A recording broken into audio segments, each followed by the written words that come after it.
আল্লাহর নবী সাহাবী জাবের ইবনে আব্দুল্লাহ রাদিয়াল্লাহু তাআলা আনহু থেকে বর্ণিত, তিনি বলেন রাসূল পাক সাল্লাল্লাহু আলাইহি ওয়াসাল্লাম বলেছেন, আমাকে এমন 5টি বিষয় দান করেছেন যা অন্য কোনো নবীকে দান করা হয় নাই।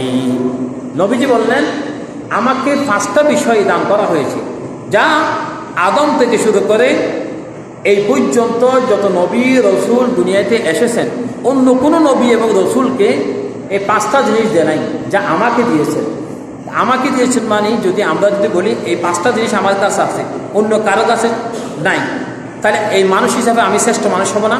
নবীজি বললেন, আমি নবী, আমি রসুল, কিন্তু আমাকে 5টা জিনিস দেওয়া হয়েছে যা অন্য কোনো নবীকে এই 5টা জিনিস দেওয়া হয়নি। সুবহানাল্লাহ।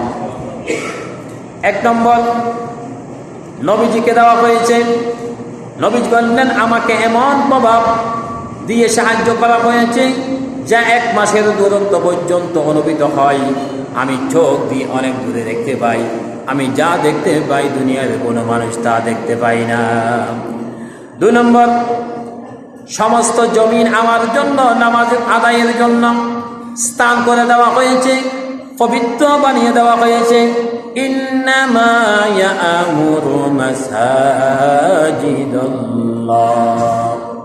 আমাকে আল্লাহ সুবহানাহু ওয়া তাআলা যে কিতাব দিয়েছেন, যেই জায়গা দিয়েছেন, এটা নামাজের জন্য যেই জায়গা দেওয়া হয়েছে, সেই জায়গা অন্য কোনো নবীদের জন্য এরকম করে দেওয়া হয় নাই। আমার জায়গাটা অন্য অন্য নবীদের জন্য তাদের গির্জে থাকতো, যথাস্থানে গিয়ে নামাজ পড়তে হতো, কিন্তু আমাকে আল্লাহ সুবহানাহু ওয়া তাআলা এমন মর্যাদা দিয়েছেন, এমন নিয়ামত দিয়েছেন, আমার উম্মত যদি চায় যেখানে চায় সেখানে নামাজ পড়তে পারবে।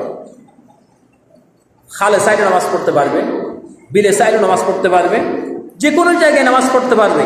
আমার উম্মতের জন্য পাহাড়, পর্বত, জঙ্গল, পানি, সমস্ত সমতল, উঁচু নিচু সমস্ত জায়গা আমার উম্মতের জন্য আল্লাহ তাআলা উন্মুক্ত করে দিয়েছেন। সুবহানাল্লাহ। তাহলে আমরা কি অন্য অন্য নবীদের উম্মতের চাইতে আমাদের শ্রেষ্ঠত্ব, আমাদের দাম বেশি নাকি কম? বেশি। 3 নম্বর হচ্ছে, আমার জন্য গনিমতের মালগুলিকে আল্লাহ হালাল করেছেন।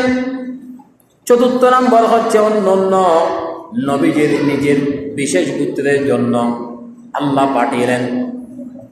ও মূসা, তোমাকে বনী ইসরাঈলের জন্য পাঠালাম। ও ঈসা, আমি তোমাকে তোমার কওমের জন্য, তোমার সম্প্রদায়ের জন্য পাঠালাম। ও দাউদ, আমি তোমার সম্প্রদায়ের জন্য তোমাকে পাঠালাম। ও ঈসা, এরকম প্রত্যেকটি নবীকে আল্লাহ সুবহানাহু ওয়া তাআলা ডেকে ডেকে যার যার অবস্থানের জন্য নবীজিকে ডেকে ডেকে প্রত্যেকটি নবীকে এক এক গোত্রের জন্য পাঠালেন। কিন্তু আমার নবীকে তাম পৃথিবীর জন্য রহমতুল লিল আলামিন করে পাঠালেন। সুবহানাল্লাহ। আমার নবীকে সমস্ত পৃথিবীর জন্য ওয়ামা আরসালনাকা ইল্লা রাহমাতাল লিল আলামিন করে পাঠালেন।